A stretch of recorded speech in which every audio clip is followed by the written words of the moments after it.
ya teman-teman.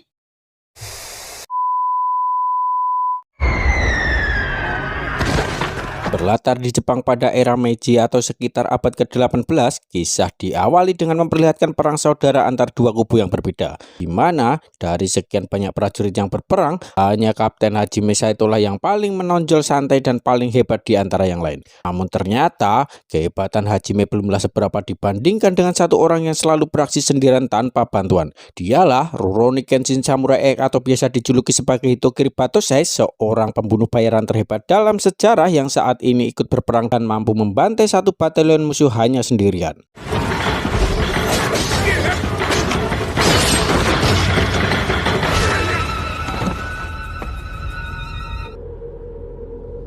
Tak lama, bendera pun diangkat sebagai tanda kemenangan akan salah satu kubu yang berarti perang telah usai.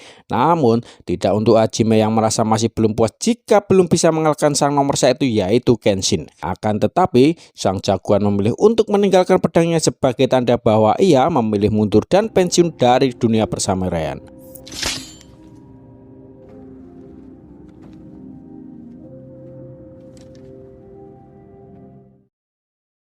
Tak lama setelah semua orang meninggalkan zona perang, ada satu prajurit yang ternyata masih hidup bernama Jin-e, yang memiliki bola mata dengan corak yang tidak pada umumnya.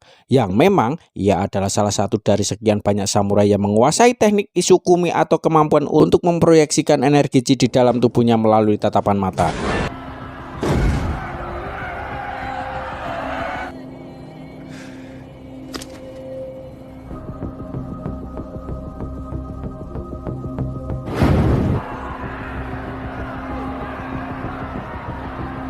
Dan inilah Rurouni Kenshin.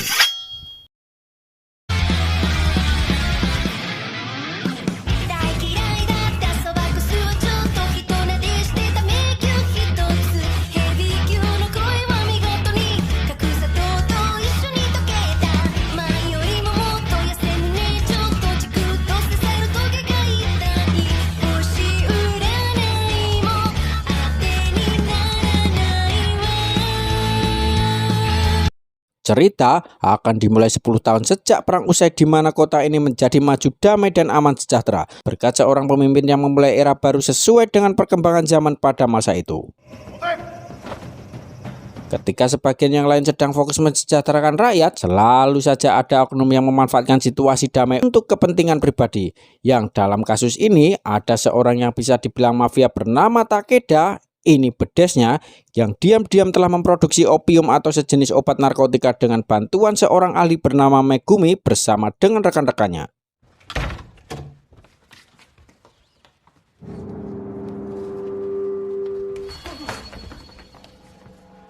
Dan ya, Takeda pun menyuruh pasukan pribadinya untuk menghabisi semua rekan Megumi dengan maksud untuk meminimalisir bocornya informasi opium ini, di mana hanya Megumi lah yang tetap dibiarkan hidup karena hanya dialah satu-satunya orang yang tahu bagaimana cara membuat opiumnya. Sementara rekannya berhasil kabur, namun Takeda membiarkannya pergi dan menyuruh satu anak buah spesialnya untuk mengejar dan menghabisi pekerja tersebut.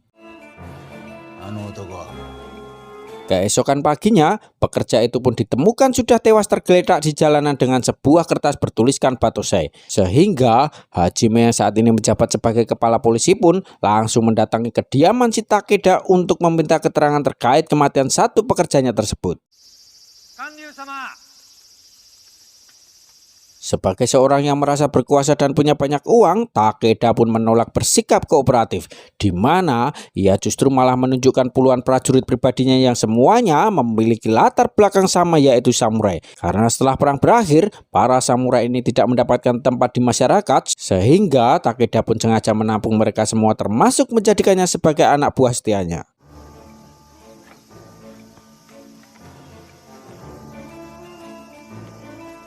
Tak lama setelah Hajime pergi, Takeda pun langsung mendapatkan kabar buruk tentang Megumi yang berhasil kabur, di mana ia segera menugaskan satu anak buah spesialnya yaitu Batosai palsu yang tiada lain adalah Jin-e yang saat ini bekerja untuk Takeda untuk segera menangkap dan membawa Megumi kembali hidup-hidup.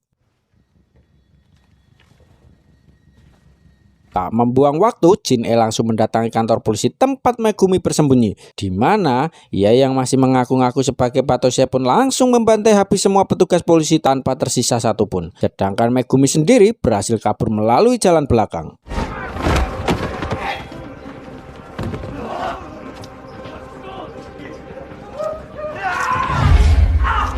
これは妖術ではないぞ。二階堂平法真の一方だ。心の脆いもの。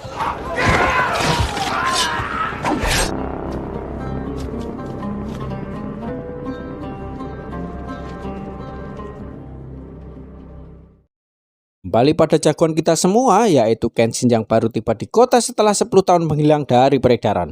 Di mana saat ia baru selesai beli cilok di festival, Kenshin tak sengaja melihat selebaran tentang seorang buronan dengan julukan Batosai si pembantai.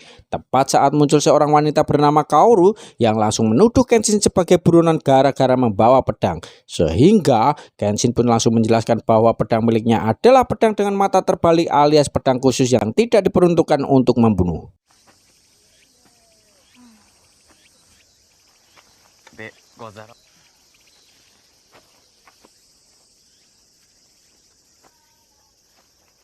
Tak lama setelah mereka berdua berpisah, Kaoru secara kebetulan melewati jalan dekat kantor polisi tepat saat Jin-e baru saja selesai menghabisi semua para petugas. Di mana Kaoru yang ayahnya maut gara-gara dibunuh oleh Batosai asli pun langsung menantang Jin-e untuk bertarung, yang tepat saat Kaoru akan dihabisi, tiba-tiba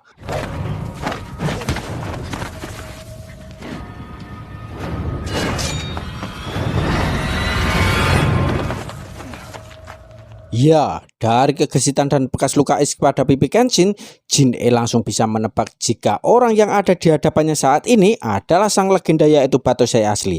Hal itu semakin diperkuat ketika jurus hipnotisnya tak mempan terhadap Kenshin yang punya energi chi sangat besar. Sehingga daripada membuat dirinya celaka, Jin-e memilih untuk membiarkan mereka berdua pergi tepat saat para petugas baru muncul di lokasi.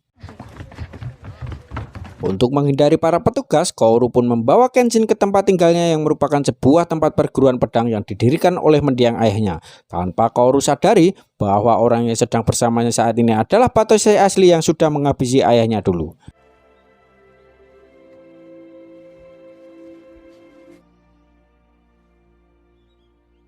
Tak lama setelah Kenshin pergi, muncullah adiknya yang datang setelah bermain di luar, yang tepat saat Kaoru akan latihan pedang, muncullah para preman yang datang untuk membeli paksa perguruan ini sesuai perintah dari majikan mereka, yaitu si Takeda. Yang karena Kaoru menolak, para preman pun langsung melakukan pengerusakan termasuk menyakiti Kaoru dan adik kecilnya.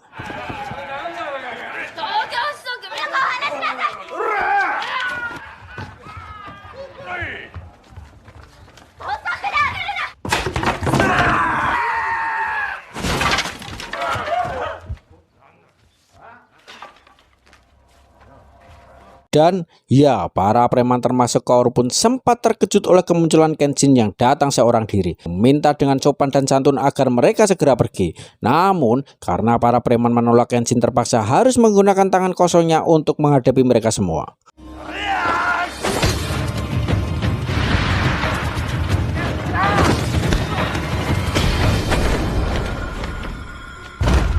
Pertarungan pun dilanjutkan di dalam padepokan, di mana Kenshin akhirnya menunjukkan kelihayannya dalam bertarung, yang bahkan satu preman pun tak ada yang berhasil menyentuhnya.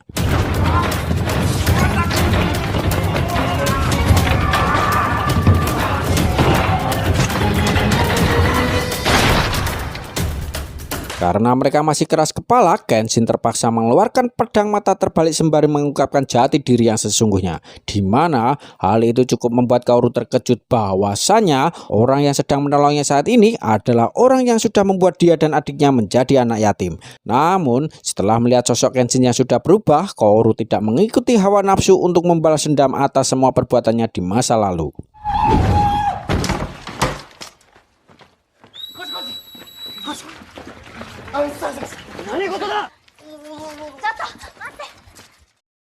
Akibat kejadian ini, Kenshin harus dibawa oleh para petugas untuk dipenjara bersama dengan tahanan lain, yang mana di situ ada seorang tahanan yang merupakan pendekar yang lumayan jago gelut bernama Sonosuke, yang tiba-tiba kaget saat Hajime memanggil Kenshin dengan nama Batosai.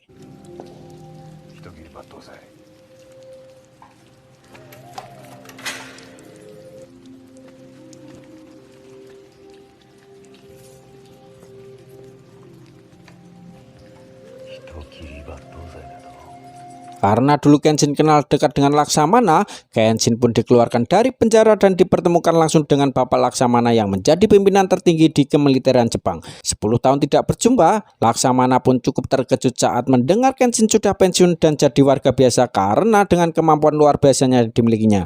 Kenshin harus bisa menjadi seorang yang sangat disegani atau setidaknya punya peran penting di kemiliteran. Tujuan Laksamana menemui Kenshin adalah berkaitan dengan kabar mengenai maraknya peredaran opium di kota ini. Sehingga demi meningkatkan keamanan, Laksamana ingin meminta Kenshin agar mau meminjamkan kekuatannya sekali lagi untuk memberantas kejahatan. Namun, meski Laksamana sudah memohon, bahkan menawarinya sebuah jabatan, Kenshin tetap pada pendiriannya untuk tidak akan pernah membunuh lagi. Sehingga Hajime yang kesal pun langsung menantang Kenshin bertarung dan berhasil melukai pundaknya hingga berdarah.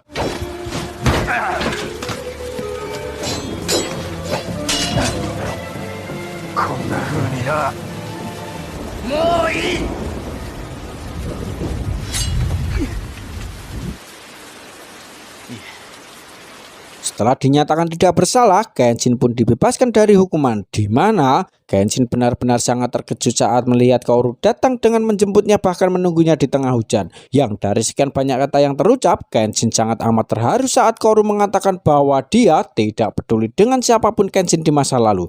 Yang terpenting sekarang adalah Kenshin sudah bertobat dan berubah dan harus tetap menjadi orang yang baru yang lebih baik.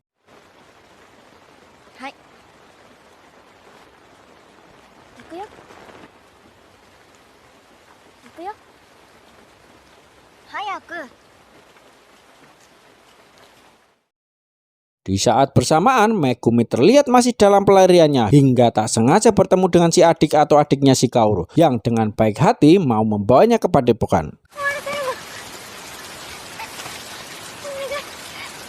Tibanya di padepokan, Kenshin, Kaoru, dan Megumi pun akhirnya berkenalan satu sama lain, di mana mereka memutuskan untuk tinggal bersama dan saling menjaga satu sama lain. Dengan Kaoru yang memberikan pakaian samurai baru bekas mendiang ayahnya untuk dipakai Kenshin sebagai simbol dari kehidupan barunya.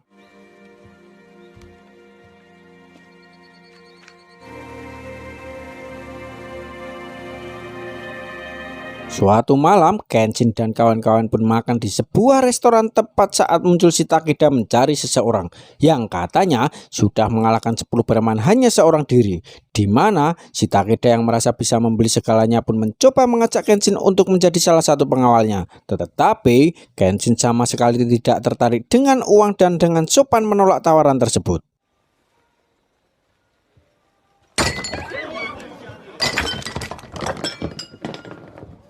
Tak lama muncullah Sonosuke si pendekar pedang kuda dengan sombongnya mengklaim bahwa dirinya jauh lebih hebat dari Kenshin si Batosai. Sehingga apabila Sonosuke senilai dengan uang yang ditawarkan oleh Takeda, maka ia harus mengalahkan Kenshin tepat disaksikan oleh semua orang.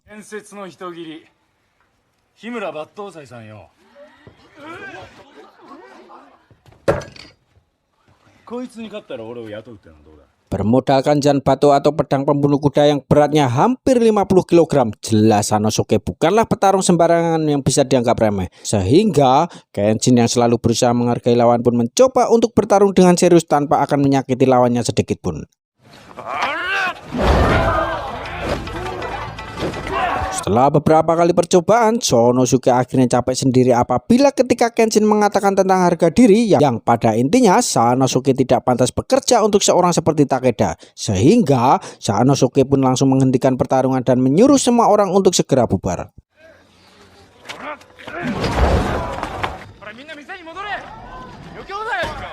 Beberapa waktu berlalu, muncullah wabah penyakit yang membuat semua warga mengalami demam tinggi setelah meminum air dari dalam sumur yang sama. Di mana Megumi yang sudah tahu seberapa licik si Takeda pun langsung bisa menebak jika ini adalah ulahnya demi bisa mengambil alih padepokan dan semua tanah di wilayah ini. Sonosuke yang juga tinggal di kampung ini pun tak sengaja bertemu dengan Kenshin dan mau tidak mau harus mengesampingkan egonya dulu. Yang karena Megumi bergelut di dunia medis dan obat-obatan, ia pun langsung mengompakkan Kenshin dan kawan-kawan agar segera mengumpulkan bahan-bahan yang diperlukan untuk mengobati semua warga yang sakit.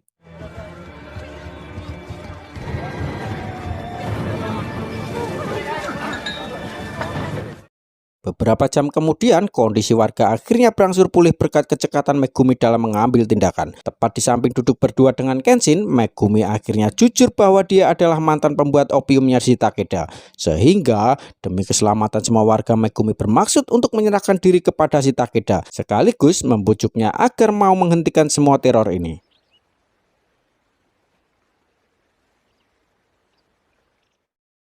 Tak lama setelah Megumi pergi menyerahkan diri, Kenshin menjadi kepikiran dengan nasib Megumi yang dengan begitu beraninya mengorbankan dirinya sendiri demi semua orang. Dengan fakta bahwa dirinya sudah bertobat dan menjadi orang baik, alangkah tidak pantasnya ketika ia hanya berdiam diri membiarkan kejahatan terjadi.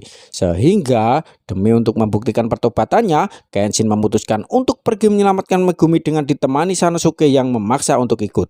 Sementara Kaoru dan adiknya diminta untuk tetap di padepokan dan jangan lupa masak sayur opor setelah semuanya selesai.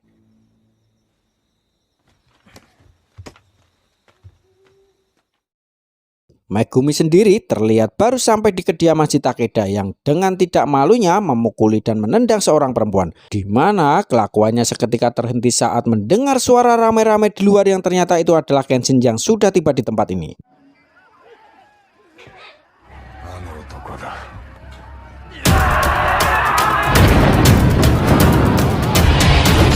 Dengan pedang mata terbaliknya, Kenshin berhasil menumbangkan para samurai meski hanya menciderai mereka saja. Karena si Takeda terus melemparkan uang-uangnya, para samurai yang sebenarnya takut terhadap Kenshin pun terpaksa bangun lagi demi bisa memiliki semua uang tersebut.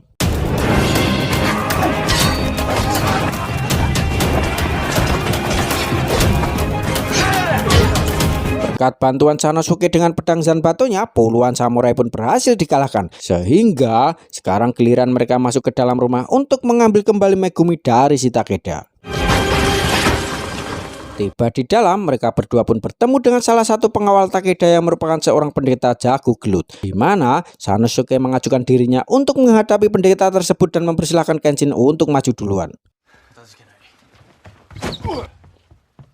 Tanpa menggunakan pedang atau senjata tajam sejenisnya, Sanosuke dan pendeta pun bertarung dengan gaya tangan kosong, yang mana dua-duanya memiliki kemampuan tinju yang sama, sehingga pertarungan berlangsung cukup alot sampai-sampai harus makan dan minum dulu untuk memulihkan staminanya.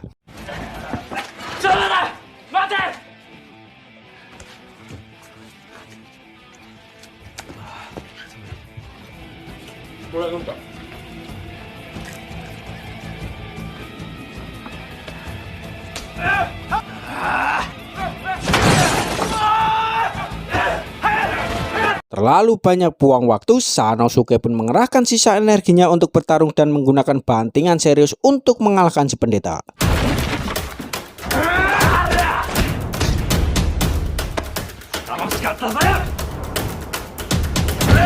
Kembali ke Kenshin yang harus menghadapi samurai bertopeng yang selalu memakai topeng untuk menutupi luka bakar pada wajahnya, di mana samurai bernama Gen ini pun merupakan satu-satunya samurai yang menggunakan alat modern sebagai senjata bertarungnya.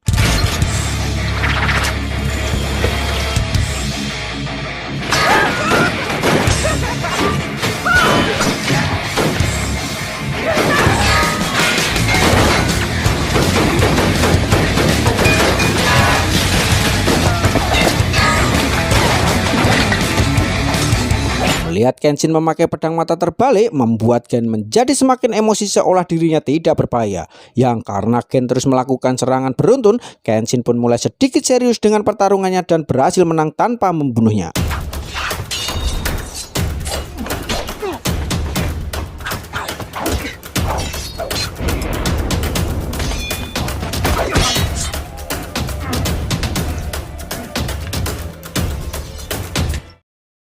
Setelah Sanosuke muncul, mereka berdua pun langsung naik ke lantai selanjutnya yang tepat saat mereka akan masuk ruangan si Takeda, tiba-tiba... Ya, karena si Takeda tidak bisa bertarung, ia pun memakai peralatan modern yaitu Gatling Gun yang dapat melepaskan beberapa peluru dalam satu kali tembakan. Sempat terdesak, Hajime pun datang terlambat dan langsung memberitahu bahwa Gatling Gun hanya bisa menembakkan ke satu arah saja, sehingga mereka bertiga pun pura-pura menyerah agar bisa menyerang dari berbagai arah.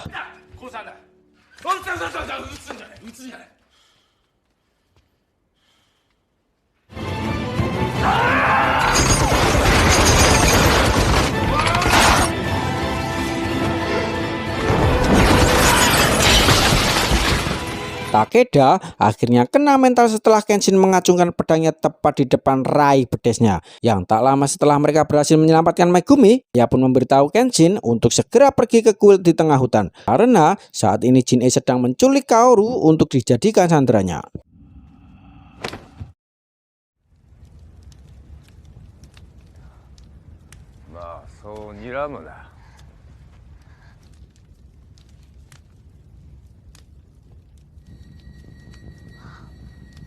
Setibanya di kuil tengah hutan, Jin-e terlihat sudah menunggu kedatangan Kenshin yang memang sudah lama Jin-e menantikan momen seperti ini. Karena ingat, ketika seseorang sudah menjadi yang nomor satu dan tak terkalahkan, maka akan banyak sekali musuh yang berusaha menantang. Yang dalam kasus ini adalah Jin-e yang juga ingin menjadi orang pertama yang berhasil mengalahkan sang Batosai. Sehingga tanpa buang waktu, Jin-e langsung menyerang dan...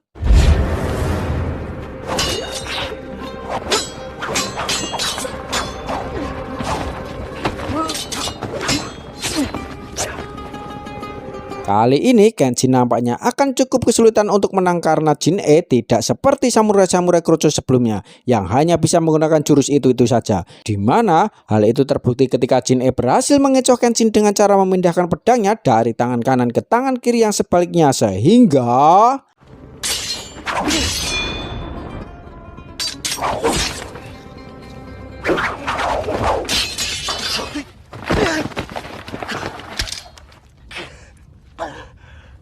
Menganggap Kenshin tidak serius bertarung, Jin-e pun menggunakan teknik hipnotisnya untuk membuat Kaoru mengalami sesak nafas dan akan maut dalam waktu 2 menit. Dimana satu-satunya cara untuk mematahkan Jutsu atau teknik tersebut adalah dengan menghabisi pengguna Jutsu itu sendiri. Sehingga secara tidak langsung, Jin-e memaksa Kenshin untuk menjadi Batosai seperti dulu lagi dengan maksud agar niat obatnya gagal dan tidak menjadi pribadi yang lebih baik.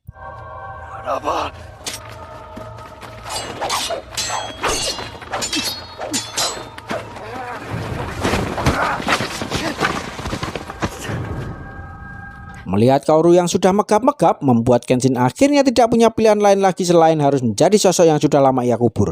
Dimana Kenshin seketika mengeluarkan aura berbeda yang langsung membuat Jin-e bersemangat.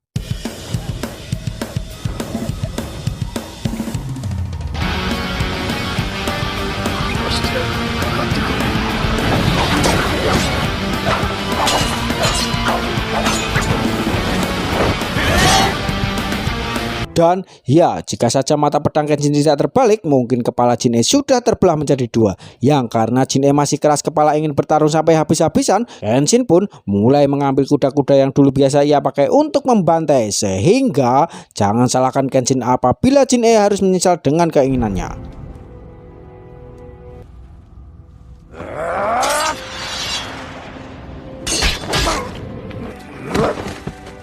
Tepat saat Kenshin akan menghabisinya, Kaoru tiba-tiba berteriak pertanda ia sudah pulih dari jutsu tersebut berkat kekuatan hatinya yang tidak ingin melihat Kenshin menjadi seperti dulu lagi. Dimana Jin-e masih saja tidak menyerang meski Kenshin sudah menjelaskan bahwa sendi tangannya sudah cedera dan mustahil bisa menang. Namun ternyata Jin-e tidak bermaksud menyerang Kenshin, melainkan menghabisi dirinya sendiri karena malu sudah terlanjur berbuat sejauh ini.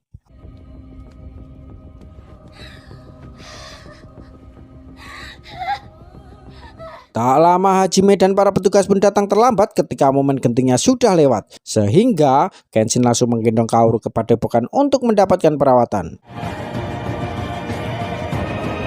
Setelah si Takeda ditangkap dan para samurai dicabut izin pedangnya, Kaoru, Megumi, Sanosuke, dan Kenshin pun bisa hidup tenang dengan akan menjadi keluarga baru dan akan menghidupkan kembali padepokan tersebut.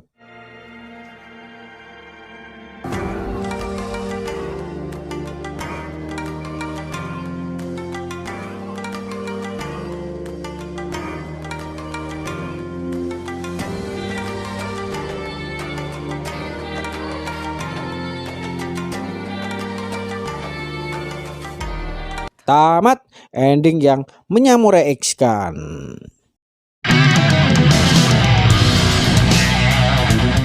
Pesan yang bisa diambil dari film ini adalah film ini menyoroti bahwa masa lalu tidak harus menentukan masa depan seseorang dan setiap individu memiliki kesempatan untuk berubah dan memilih jalan yang lebih baik. Waspadalah, waspadalah. Terima kasih sudah menonton sampai akhir. Saya Kundes pamit undur diri. Bye.